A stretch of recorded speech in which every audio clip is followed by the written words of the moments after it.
Welcome back to the Inspiration Station where stories spark action. I'm your host, Mr. U. Wherever you are and have you watching this show, thanks for making us part of your week. We're live on YouTube and Facebook. And of course, you can find all of our work across all social media platforms and all podcast listening platforms. Today's guest is a life coach, mentor, and creator of Living Fully with Sarah. We got Sarah Collins in here with us today. Sarah, good to see you. How are you? Yeah, good. Thanks for having me. Pleasure's mine. I love your story. I want to kind of get into some of this stuff with the time that we have. I love the way you think about stuff. So we're going to try to flesh some of that stuff out today. Our show is about stories that spark action. So of course, the story is always the primary in this episode, but we work through that. So I want to understand something because you have a keen insight. You spent more than 20 years as a civil engineer. That right? Did I get that right? Yes. Okay. Yep. It looks as though you found out what most of us entrepreneurs found out as well. That the normal way of success, if you will, doesn't quite hit the palate, if you will. It doesn't kind of make the grade. What did you find out in that situation, and what kind of turn did you make? Yeah, I guess, this doesn't happen for everyone. There's some people who truly love what they do. But since starting engineering school in college, I knew I didn't enjoy it. But society made me believe if I continue with it, keep making money, keep moving up, that's where success is. And success is supposed to equal happiness, right? And yeah, I really probably over the past 8 years have like really dove into myself and trying to figure out what it is I want to do. And that's kind of how I transitioned to life coaching. I'm still working part-time as an engineer right now. And just kind of accepting that. And it's the easiest and most fun engineering has been because I've fully accepted that that's where my life is right now. And yeah. Okay. That makes sense. I definitely want to get into the cost of that because that's where I feel like most of my work from a coaching ministry perspective, it seems to have moved in that general direction where people don't even realize, you know what, you lost a lot in this exchange on your goals, all out journey you had to be successful. You lost a lot in the exchange and didn't even realize it. It's one thing to be robbed in broad daylight, but to lose something, don't even realize you lost it, that's worse to me. So you talk about struggling with depression, the over-analyzing of things, maybe even a little bit of hopelessness, maybe even a little bit of doubt. Am I going to be happy? Does it happen down the line for me 20, 30, 40 years? Or does it even happen at all for me? Am I doing the right things? Whole lot of questions here. So I love to hear, kind of what you, and this, especially for the viewers and listeners who are watching and listening, what would you say are some of the costs that you realized you were paying that were too high for you to pay before you made that pivot? I think I just lost myself, trust in myself, kind of following what I truly wanted to do. And what I was doing was just kind of doing what society made me believe or family made me believe was what would bring happiness.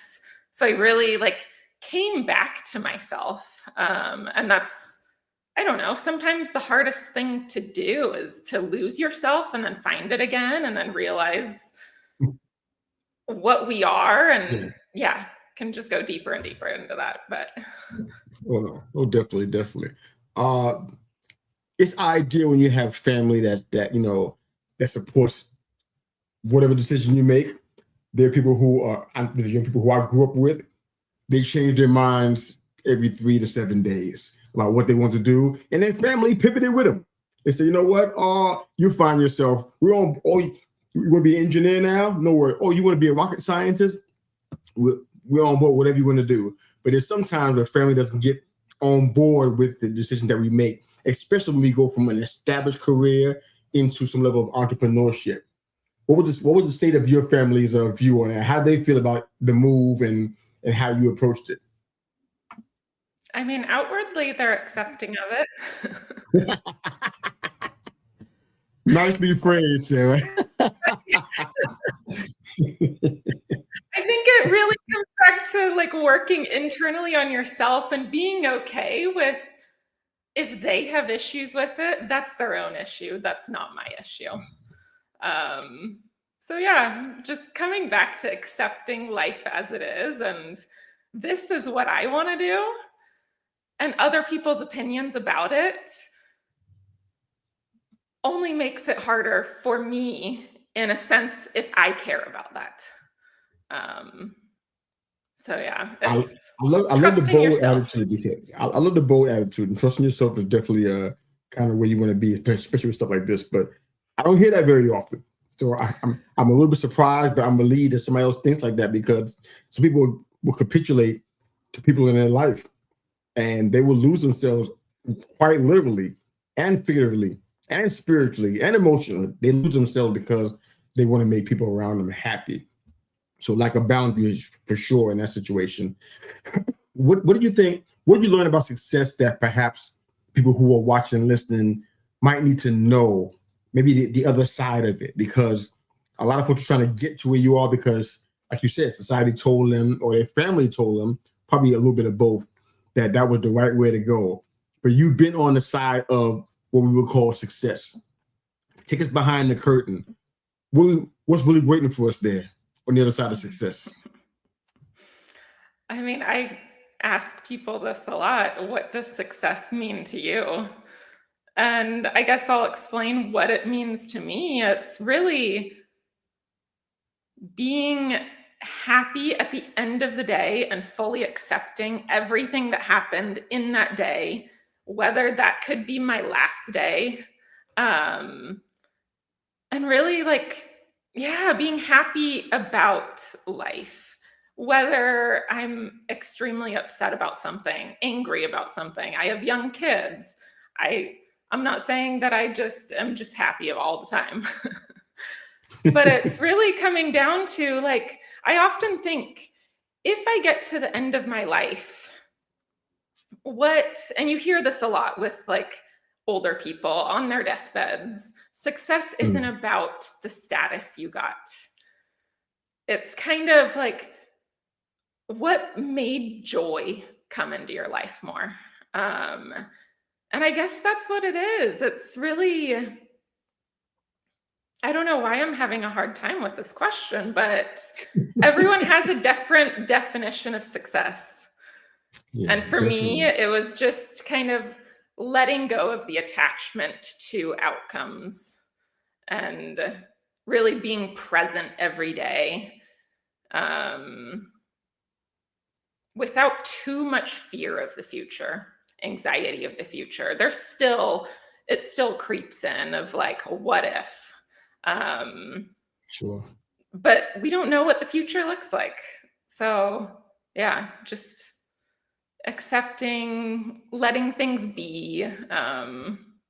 Yeah, I know accepting is a hard word for people to hear. Yeah, especially depending on the context. Yeah. I think you said you had young children. As a parent, I know that this is not a one size fit all, and I always try to avoid putting people's stories and perspective on here as a formula. But there's a time that's going to come when our young children are going to be a little bit older, and they want to make some decisions in life. We can idealize it what we want now, but when it happens, for me, I'm the kind of practical parent. Like with all three of our girls, my thing was, okay, I'm analyzing the whole decision. I'm like, you know what, Daddy, I feel like I want to do this now. I'm like, yeah, that's not going to work for me. It's not because I don't agree with your assessment. It's just because I know you're going to need more than just a feeling.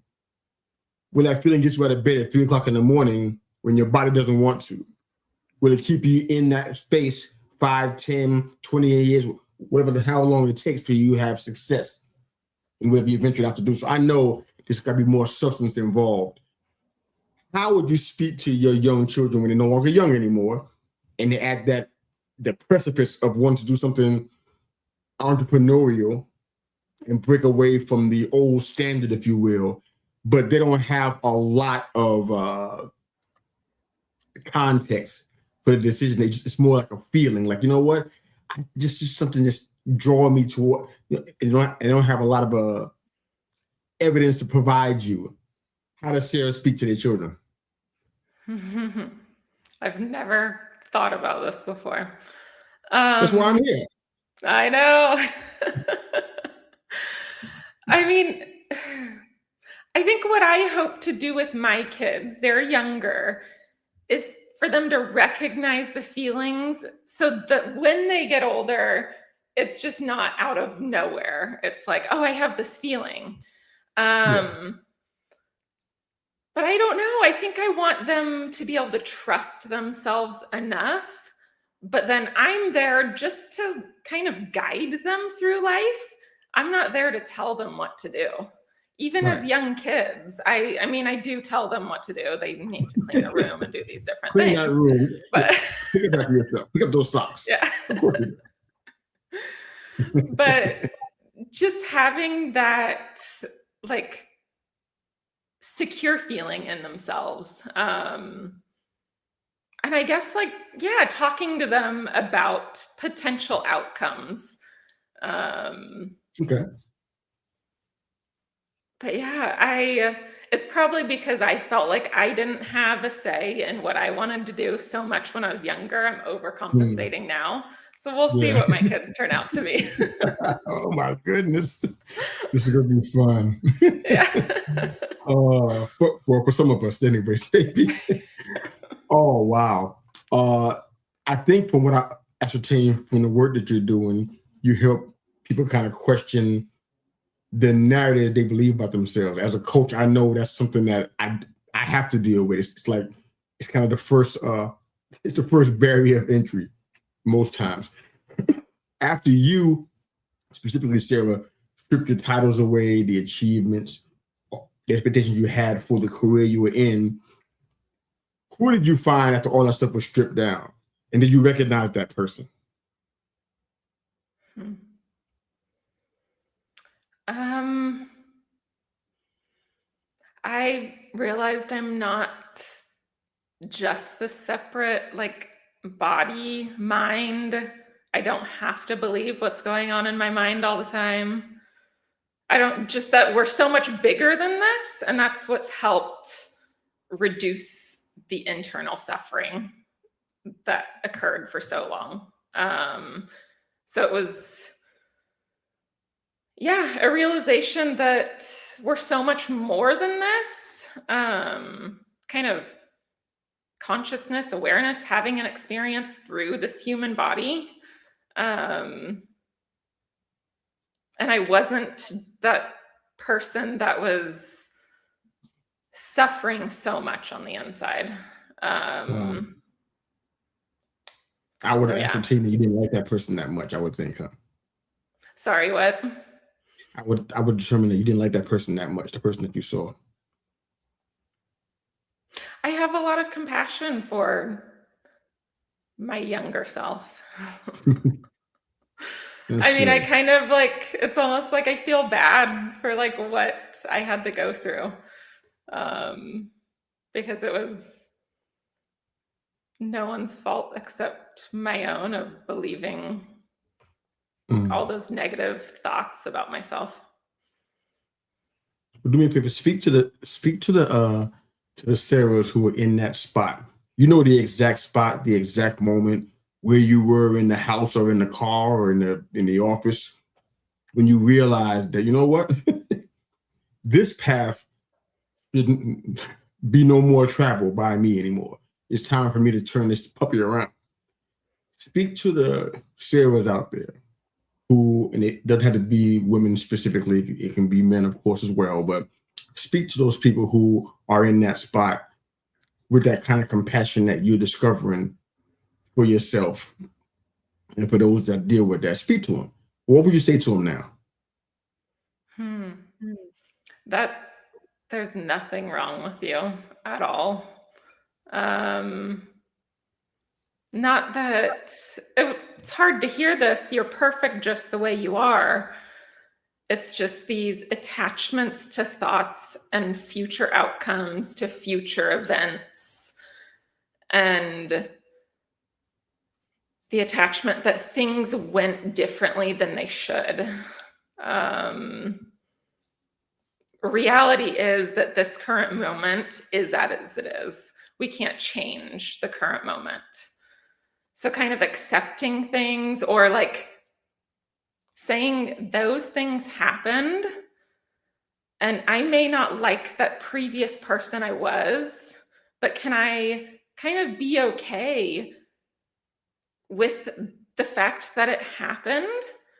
And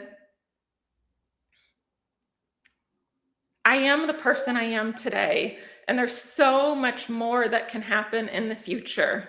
And just really to keep going. I think I that's love what it. was really hard when I was younger, was like not wanting to keep going because it was so hard. Yeah. There has to be some level of relief. And maybe relief is a tough word because now you're working without a safety net in some cases, probably. But you're the epitome of a person who's done everything right and kind of felt empty on the back end of it. How would your household change because of the person that's there now? I don't mean the old Sarah. I'm talking about the one that's there now, the more evolved Sarah, if you will, the more aware Sarah. How would your household dramatically change? The relationships in your house with your husband and the people around you that are close to you? How has it changed because of the new Sarah that they're getting to know right now? Yeah, I mean, it was a change. I think my husband probably got frustrated at times. He's like, why are you not upset about this? Why are you not like arguing like we used to? Um, but I think Wow. there's just a sense of calm. And my kids see it, and they really see that doing what something that they love and that they can change things in their life to make things different or better, I think Hmm. is what's really been beneficial. That they see me kind of transitioning into something different. And yeah, I guess my kids have more of like an emotional attraction to me because Hmm. I bring a sense of calm more now. I mean, kids sometimes are more emotionally attracted to their mother, but it just kind of seems like it It's has okay, Dad. changed a little You're bit. still here, Dad. Yeah. It's all right, Dad. You're still in the game, Dad. Yeah. My kids still want their dad when I tell them to do things they don't want to do. Oh yeah, well, of course. I love that. Final question for you. At least I think it is. Depends on how you answer it, I guess. Uh, Final question for you, Sarah. I know that there were a lot of narratives that you had to essentially throw in the trash. What was the hardest lie that you had to stop believing? The one that it had some lingering impacts. It was like really hard to get that one loose. What was that lie? Um, that I'm the creator of my thoughts, that Okay. I'm my thoughts. Wow. um, yeah, letting go of thoughts, or realizing thoughts are just arising, and that I'm the noticer, the awareness of the thoughts, and not the actual one Okay. who's creating the thoughts. Now you mentioned thoughts multiple times. Normally I wouldn't press like that, but you mentioned thoughts so many times. I'm like, and you're very measured with that. I'm like, is there anything that you can kind of help expound on so that we don't have a cliffhanger to this episode? Can you give an example of the thoughts without totally bearing all on our show today? Is there any chance you can kind of help us a little bit with maybe one so that we understand? Yeah, I mean, we all think that we can create our thoughts, do all these amazing things with our thoughts, and thoughts aren't bad at all. But I've done this kind of with some people where I ask them, okay, we're going to do a mini meditation. Close your eyes, and for the next 30 seconds, if you are in control of your thoughts, do not think of a single thing. And usually it doesn't happen. I think I understand that. Thank you for sharing that. Definitely appreciate it. She's the life coach, mentor, and creator of Living Fully with Sarah. Her website is on the screen for you guys that are listening to us but haven't got to the video replay yet. It's www.livingfullywithsarah with an H on the end.com. www.livingfullywithsarah.com. Of course, if you are listening and not watching us, it's going to be in the comments section and in the show notes. You can definitely find it. You hear all about her work, what she's doing with life coach. If you love what Sarah was sharing today, she could be your next new life coach. Who knows? But she definitely has a lot to offer. Sarah, thank you for your time today and for joining us on the show. Definitely appreciate it. Yeah, thank you so much. I appreciate it. Somebody else agrees back there, apparently. Sorry, right at the end. Good stuff. We love it. Thanks again for watching and listening to you guys that are doing so. Wherever you find our show, please support us on social media platforms, podcast listening platforms, so we can put out more great episodes like this one with Sarah Collins today. That's Sarah. I'm Mr. U. Have a great day. Stay inspired. This is the Inspiration Station. Have a good one.